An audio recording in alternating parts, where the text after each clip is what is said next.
What if the most dangerous teaching ever spoken wasn't written, preached, or shared in daylight, but whispered on a freezing hilltop under a silent sky? There's a story that claims this moment happened in the spring of 32 AD, long after the crowds went home, when Jesus pulled only his closest followers into the darkness. They thought he was leading them to pray. Instead, he asked them to stare at the night sky, to find the brightest light after the moon. Their eyes landed on Saturn, and in the quiet, he said something no one expected, something the disciples later refused to even repeat openly. They suddenly understood why. In this legend, the archons feared him more than any teacher alive. He told them Saturn wasn't what it appeared to be, and everything they believed about life, death, and the world they lived in wasn't what they thought either. Section 1. The Midnight Revelation. There's a strange detail in this mythic account. Jesus didn't choose a valley, a room, or a pasture for this lesson. He chose a hilltop, the kind of place where the wind makes you feel like the world is thinner, like anything could slip through. The disciples thought the moment was another parable, another lesson about faith. But Jesus didn't talk in stories that night. He pointed at Saturn like someone pointing out a threat, and the tone in his voice changed. Rumors say Peter was the first who sensed something was off. The others whispered behind him, trying to understand why they'd been summoned at midnight. But Jesus didn't give them time to guess. He simply said, "That light isn't a world, it's a construct." The disciples froze. These were fishermen, farmers, wanderers. They didn't have a language for planets, structures, or engineered realms. They only had trust, and the feeling that whatever he was revealing wasn't meant for the crowds below. But the explanation was only beginning. Section 2. Saturn as a construct. Stories from later mystics and Gnostic circles claim that Jesus described Saturn not as a celestial body, but as a deliberate creation, something built, not born, a prison disguised as a star. The myth says the archons crafted it as a soul catcher, a structure that pulls every human through its field the moment life ends. He described Saturn as a frequency anchor, a broadcast tower humming with a signal that keeps this entire realm glued together. In this narrative, the rings weren't ice or stone at all. They were containment bands engineered to hold consciousness in place. And that black hexagon at the North Pole? In this speculative story, it wasn't a storm pattern. It was the portal, the entry point, the processing gate. The disciples stared at the sky with new eyes, struggling to grasp what any of it meant. But one question pierced all their confusion. Why Saturn? Why that one? Jesus answered with a reason they never saw coming. And the explanation turned their confusion into fear. Section 3. Why the prison exists. In this mythic account, Jesus told them Saturn was chosen because it sits far enough from Earth to be ignored by ordinary minds, but close enough to influence everything living. The archons needed a place that could broadcast into human consciousness without detection. That's what the rings were for. They amplified the reincarnation signal, a constant frequency that held humanity in a loop. But the disciples wanted to know why a loop even existed. Why trap souls at all? That's when Jesus supposedly told them about monad consciousness, an awareness older than matter, older than planets, older than the archons themselves. According to this myth, when monad consciousness began incarnating into human bodies, the archons panicked. They feared that awakened souls could walk out of the material world forever, collapsing their system of control. So they created a checkpoint, a mandatory stop every soul had to pass after death, a place to wipe memory clean and send souls back without knowing what they'd been. The myth says Peter suddenly admitted he'd always felt like he'd lived before, always sensed something repeating, something looping. Jesus told him he wasn't imagining it. "You've lived hundreds of times," he said, "maybe thousands. And just like that, the disciples realized the story wasn't about the stars. It was about themselves. But the moment of death, Jesus said, was where the real trap activated. Section 4. The moment of death. According to the legend, Jesus described death with a calmness that unsettled everyone listening. He said as soon as the body collapses, awareness lifts out, light, detached, free. But freedom doesn't last long.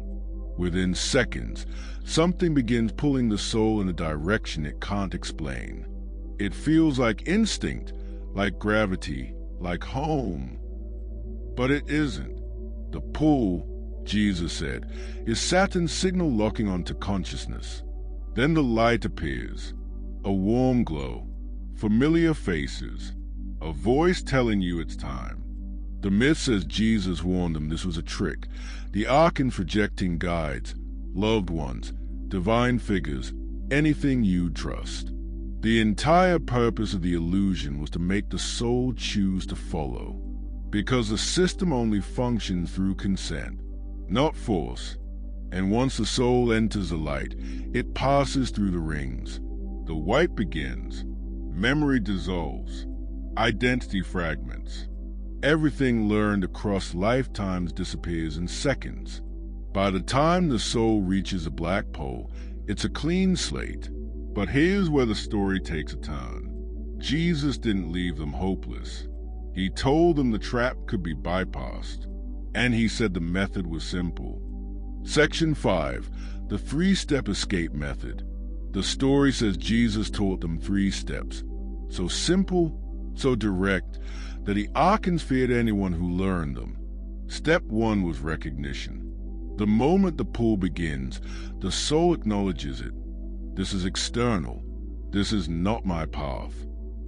In the myth, this single recognition weakens a pull instantly because the system relies on unconscious compliance. Step 2 was refusal. When the light appears, the soul must reject it completely. Not with anger, not with fear, with clarity. The figures may plead. They may warn. They may promise safety. But refusing dissolves the illusion, revealing the projection for what they are. Step 3 was return. Not moving elsewhere, not searching for an exit. Simply remembering. I am monad. I return to monad. I am already home. In this narrative, that recognition snaps the soul out of the system entirely. There is no travel, no escape route, no tunnel, only realization. Jesus told them the trap isn't strong. It's clever. It only works on souls who've forgotten what they are. But the disciples wanted to know something else.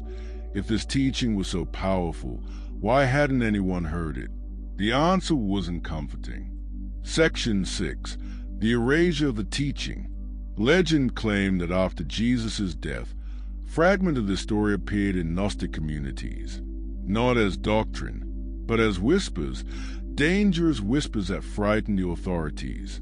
According to these myths, later leaders discovered writings describing the Saturn system and the escape steps. And the reaction was ruthless.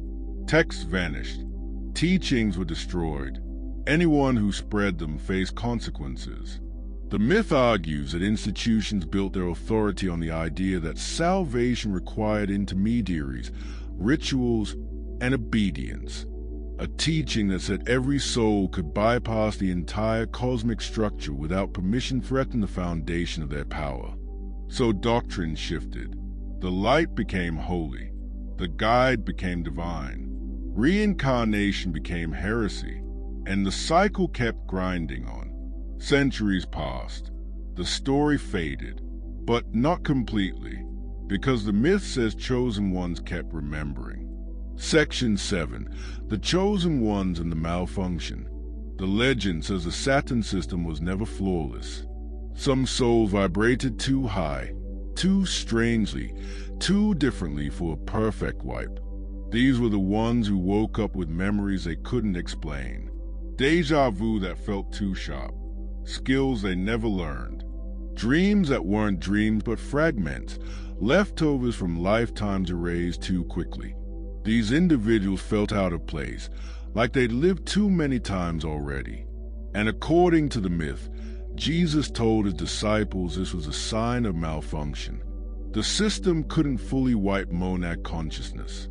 It could only suppress it, and those who slipped through the cracks were the proof. Stories say these souls always sense something is wrong at death but don't know what to resist. They fight without clarity. They hesitate, get pulled in, and lose everything again. But this time, the myth says the method is known, and hesitation is no longer a threat. Section 8. The practice ritual.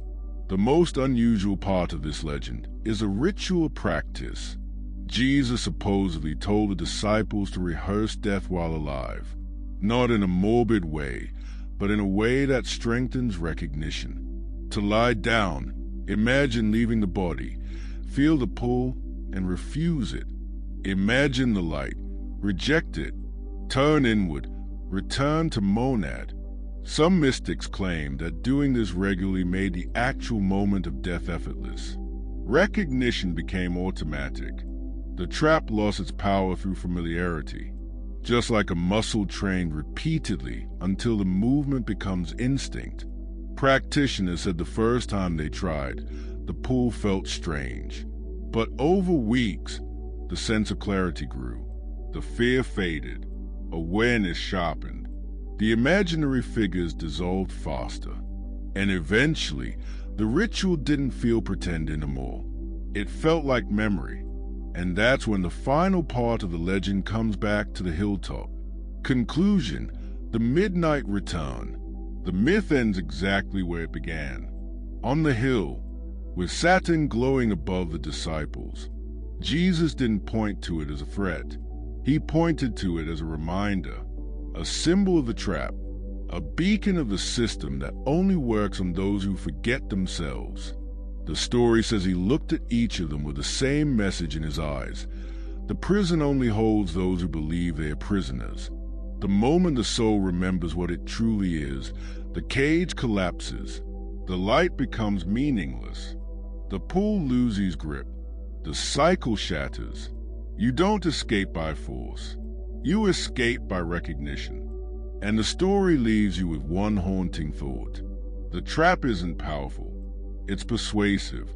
And the moment you see through the persuasion, you're already free. The hilltop fades. The disciples descend. Life continues. The world forgets. But the legend insists the truth never vanished. It simply waited for the ones who would recognize it when they heard it. The ones who were never meant to stay trapped. The ones who remember.